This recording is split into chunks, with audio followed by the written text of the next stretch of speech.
रश्मी बर्वेंचं जिल्हा परिषद सदस्यत्व रद्द प्रकरणामध्ये एक अपडेट आहे। रश्मी बर्वेंची उच्च न्यायालयाच्या नागपूर खंडपीठामध्ये धाव पाहायला मिळते।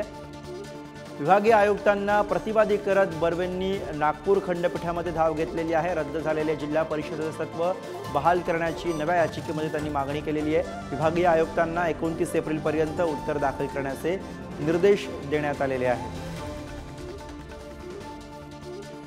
आणि याच विषयी अधिक बोलूया। जितेंद्र शिंगाडे आपले प्रतिनिधी आपल्या सोबत। जितेंद्र, रश्मी बर्वे या आता सदस्यत्व रद्द झाल्यानंतर पुन्हा एकदा आपल्याला ॲक्शन मोडमध्ये आल्याचं चित्र बघायला मिळतं।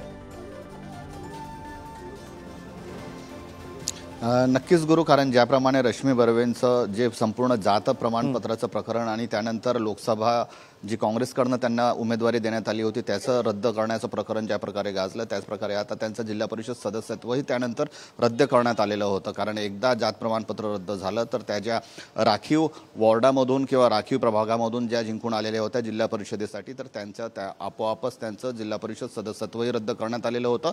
नागपूरच्या विभागीय आयुक्तांनी या संदर्भात आदेशही काढले होते आणि त्यांचे जे काही संपूर्ण लाभ आहेत ते लाभ परत करण्याचे आदेशही या आदेशात देण्यात आलेले होते, नमूद करण्यात आलेले होते। त्यानंतर रश्मी बर्वे या हायकोर्टात गेल्या। हायकोर्टामधून त्यांना अंतरिम स्थगिती मिळालेली आहे आणि याच अंतरिम स्थगितीच्या निर्णयाला धरून त्यांनी पुन्हा हायकोर्टात याचिका दाखल केलेली आहे, ज्यामुळे की त्यांचं जे जिल्हा परिषदेचं सदस्यत्व आहे ते त्यांना पुन्हा बहाल करण्यात यावं। या संदर्भात आता हायकोर्टाने राज्य सरकारला आणि विभागीय आयुक्तांना 29 तारखेपर्यंतची मुदत दिली आहे। तेव्हापर्यंत त्यांना आपला अहवाल सादर करायचा आहे हायकोर्टापुढे आणि त्यानंतर मग रश्मी बर्वे यांच्या जिल्हा परिषदेच्या सदस्यत्वावर विचार करण्यात येणार आहे।